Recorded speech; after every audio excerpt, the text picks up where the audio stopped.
Саламатсыздар ма балалар? Қалдарыңыз қалай? Бүгін сіздермен бірге сымнан шынжыр жасауды үйренеміз. Ол үшін бізге мынандай жылтыр жұмсақ сым керек болады. Сосын сымдарды өңдеуге арналған құралдар: қысқаш, домалақ қысқаш және сымды кесуге арналған бүйіркеткіш қысқаш. Сосын сымды өлшеуге арналған металл сызғыш, міндетті түрде металл сызғыш болу керек. Және де сымдарды кескенде бастары тегіс болмай кедір бұдыр болып қалған жағдайда тегістеуге арналған егеу де керек болуы мүмкін. Енді бізге мінекей сымымыз дайын. Сымымыз теп-тегіс түп түзу болу керек. Егер түзу болмай жатырса, сымыңызды осындай екі жағынан қысқашпен ұстап, мықты бір бағанаға екі жағынан тартқылап, теп-тегіс қылып түзетіп алсаңыз болады. Енді біздің сымымыз түзу, дайын, шынжырымызды жасай берсек болады. Енді шынжыр жасау үшін өзімізге енді ұзындығына қарай өзіміз бұны бірнеше бөлшектерге бөлуіміз керек. Енді біздің сымымыз қалыңдау, болған үшін бұны 5 сантиметрден бірнеше бөлшектерге бөлеміз. 20 немесе 22 бөлшек дана қылып бөлеміз. Егер сымымыз жұқалау болса, оны 3-3,5 сантиметрден кесіп алсақ болады. Енді біз қалыңдау сым болғасын 5 сантиметрден бөлшек 20-22 дана қылып бөлшектеп аламыз. Шын размеріне қарай. Мінекей мынау енді жаңа кесуге арналған қысқаш. Міндетті түрде қауіпсіздік ережелерін өте жақсы ұстануымыз керек. Мына сымдарды кескен кезде ұшып кетіп көзімізге тиіп кетпеу керек. Қолымызды кесіп алмауымыз керек. Қауіпсіздік ережелеріне мұқият сақтауымыз керек. Бір жерімізді жарақаттап алмауымыз керек. Осындай 5 сантиметрден бірнеше бөлшектерге бөлеміз.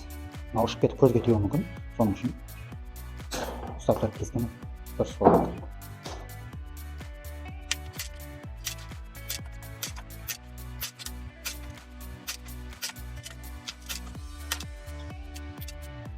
Мінекей сымдарымызды бірнеше бөлшектерге бөліп алдық, өзімізге қажетті.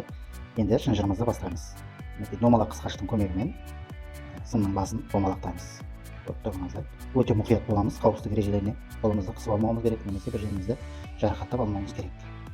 Адамның денсаулығы бірінші кезекте. Осындай күйге келтіріп домалақтадық.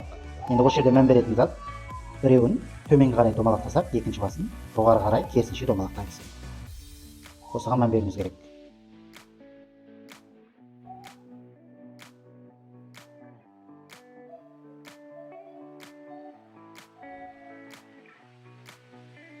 Мынандай көрініске келтірдік. Енді осының ортасынан қысқашпен ұстап, қолдың көмегімен жоғары қарай майыстырамыз.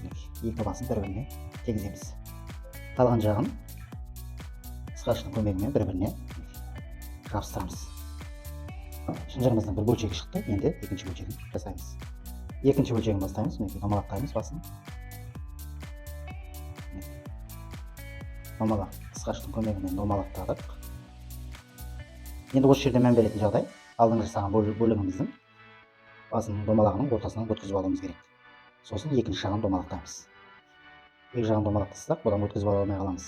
Соның үшін домалақтамай тұрып, өткізіп алып, сосын екінші жағын домалақтаймыз. Осы жерде мән беруіміз керек. Екі жағын да домалақтадық. Енді бағанағыдай қысқаш ортасынан ұстап, жоғары қарай майыстырамыз. Қолдың көмегімен. Қалған жағын қысқашпен басын бір-біріне қосамыз. Шынжырымыздың екі бөлігі дайын болды. Осыны ары қарай қайталап жалғастыра береміз. Мінекей шынжырымызды аяқтап қалдық. Көріп тұрғаныңыздай басын домалақтаймыз. Енді шынжырымыздың ортасынан өткіземіз. Екінші жағын да домалақтаймыз.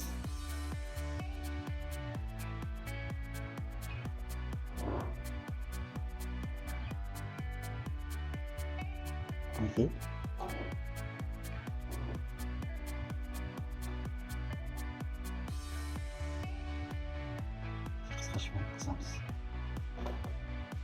Теп-тегіс қылып келтіреміз. Шынжыр осындай әдемі дүниені жасауға болады. Көріп тұрғаныңыздай шынжырымыз дайын болды. Осылай шынжыр жасаңыз болады.